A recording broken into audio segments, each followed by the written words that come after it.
Même en 2020, même aux États-Unis, être homosexuel et l'assumer n'est pas évident, au point que des thérapies de conversion et même des camps de réorientation sexuelle, je cite, existent pour remettre de jeunes hommes homosexuels dans ce que certains religieux considèrent comme le droit chemin. 700 000 Américains, sous la pression de leur famille et de l'Église, mais pas seulement, ont ainsi déjà fait l'expérience de ces thérapies qui n'ont rien de thérapeutique.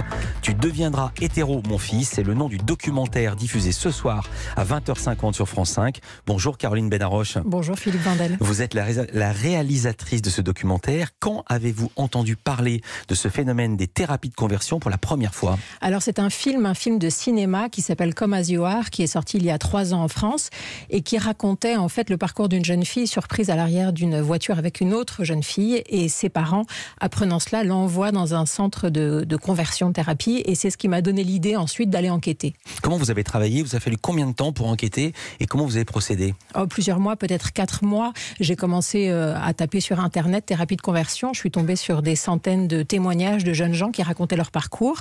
Et puis je suis allée voir Romain Icard, producteur chez Tohu Bohu, et ensuite on a décidé ensemble de faire un film intime, c'est-à-dire de s'attacher à peu de personnages et vraiment de raconter leur histoire.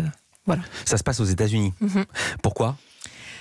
Parce que là-bas, c'est un phénomène de grande ampleur, parce que les États-Unis sont déchirés finalement entre deux types de sociétés, on va dire. Une Amérique plutôt basée sur une morale judéo-chrétienne, un peu rétrograde, etc. Et une autre Amérique beaucoup plus moderne, on va dire. Et en fait, ces thérapies de conversion racontent un peu le schisme qui existe aux États-Unis entre ces deux Amériques-là.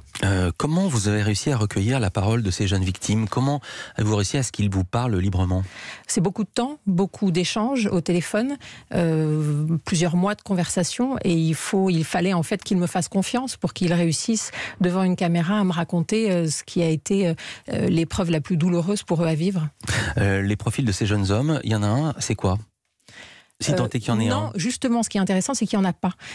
Matthew, lui, vient de l'État de New York, une famille plutôt aisée, pas très religieuse, d'origine juive. Jordan vient de la Bible Belt, le sud des États-Unis, au contraire, une famille très religieuse, etc. Et Jordan, lui, et Luca, lui, vient de Floride. Donc, il n'y a pas de profil type. C'est ça qui était intéressant, justement. C'est qu'ils peuvent être blancs, noirs, hispanos, venir de grandes villes, de petites villes, de différents milieux sociaux. Ils sont tous, ils craignent tous, en fait, d'atterrir dans ces thérapies. Ils ont quand même un point commun, vous l'avez dit, le poids de la religion dans leur entourage. Et ça ne se passe d'ailleurs pas que dans les milieux catholiques, mais également dans les familles protestantes, des familles juives. Et c'est le cas de Matthew, puisque vous en parlez. Il a grandi dans une famille juive non pratiquante. Son papa avait d'abord plutôt bien accepté son homosexualité avant de s'inquiéter pour son fils.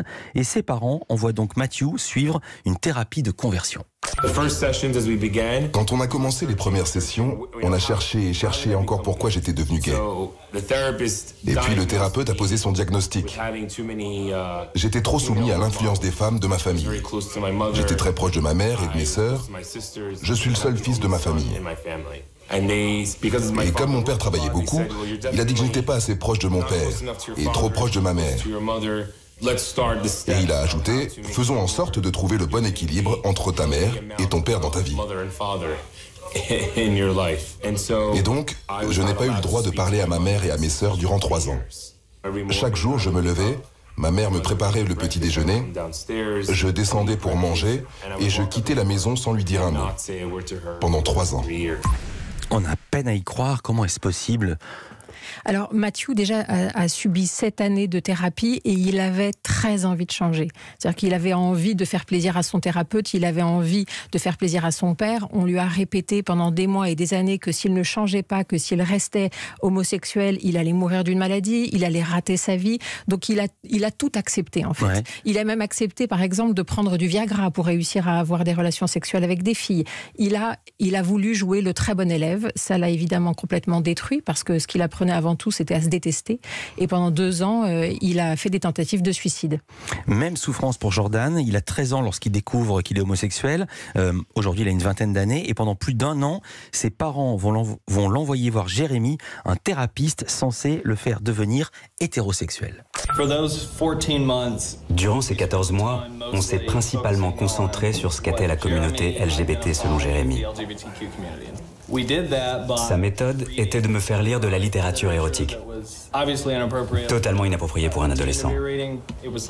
C'était des histoires d'hommes âgés qui violaient des jeunes garçons. Et c'était son portrait de la communauté LGBT.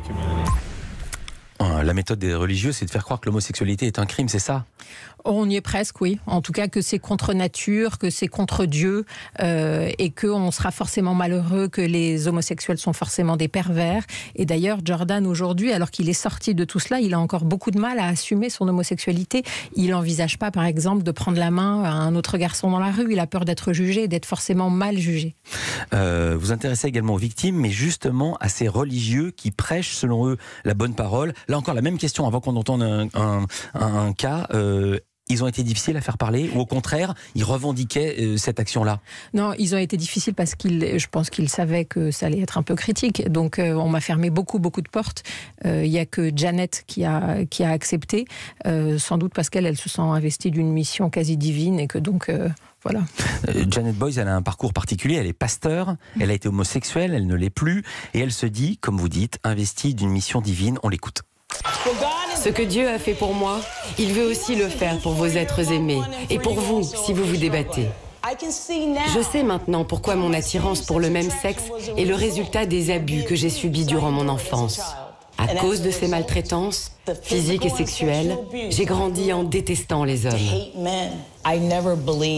Je n'ai jamais cru que j'étais née lesbienne. J'ai toujours su que j'avais fait le choix d'entrer dans cette vie. Et je devais faire le choix d'en sortir. Je ne dis pas que c'est facile, car nous sommes tous nés dans le péché. Mais elle, on l'entend, c'est une figure. Elle participe à des émissions de télévision américaines. Oui, et puis elle va prêcher dans les plus grandes églises. Et puis son histoire de la rédemption, comme ça, c'est une histoire qui séduit beaucoup aux États-Unis. Ouais. Donc elle a une audience assez large. Et voilà, et toute sa théorie est basée sur le fait que si elle a pu, elle, sortir de l'homosexualité, tout le monde le peut aussi. Ce n'est finalement qu'une question de volonté. Et sa théorie est basée sur le fait qu'on devient homosexuel parce qu'on a subi un traumatisme dans l'enfance, souvent une agression sexuelle. Voilà, donc tout part de là. Ensuite, il faut savoir qu'évidemment, ça ne fonctionne absolument pas.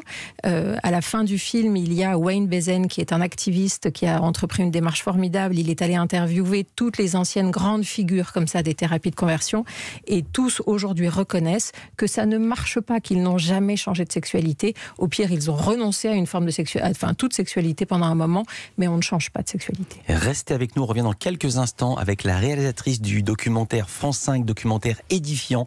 Tu deviendras hétéro, mon fils, Caroline Benaroche. À tout de suite. En compagnie de Caroline Benaroche qui signe un documentaire édifiant à voir ce soir sur 20h50 dans la soirée Le Monde en face présentée par Marina Carrère d'Encausse. Je le dis parce que je ne l'ai pas dit, sur France 5. Ça s'appelle Tu deviendras hétéro, mon fils. On parlait des thérapies de conversion, mais il y a encore plus radical, si j'ose dire. Quand la thérapie de conversion ne suffit pas, il existe carrément des camps de conversion dans lesquels de jeunes mineurs sont enfermés pendant des mois, voire des années. Et vous avez recueilli, Caroline, le témoignage absolument bouleversant de Luca. Il a 20 ans.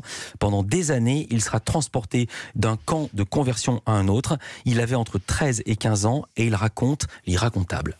Les pasteurs violaient les enfants pour les rendre hétérosexuels. C'est exactement ce qui s'est passé. Car ils pensaient que si tu te fais violer par un homme, alors tu n'aimeras plus les hommes. A priori. J'ai été abusé sexuellement tellement de fois dans cette école. Plus que je ne peux le compter. Quasiment tous les jours. Et tout le monde s'en fichait. Qu'est-ce qui se dit qu'on n'entend pas encore dans cet extrait? C'est complètement édifiant, on a peine à le croire. Il a été violé, donc il a aussi été enfermé durant 3 mois, nu, dans une petite pièce de la taille d'un placard, où il ne mangeait pas à sa faim. Ça a été pour lui le pire sévice. Ça a été vraiment des années en enfer. Il a fallu la volonté et l'acharnement d'un policier pour faire fermer cette école.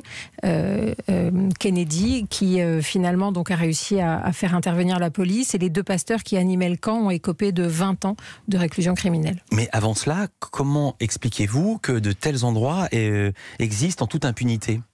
Parce que des parents sont prêts à tout pour faire changer la sexualité de leurs enfants. Non mais tout d'abord, est-ce que le lieu est secret? Est-ce qu'ils agissent en secret ou est-ce que ça a pignon sur rue? Non.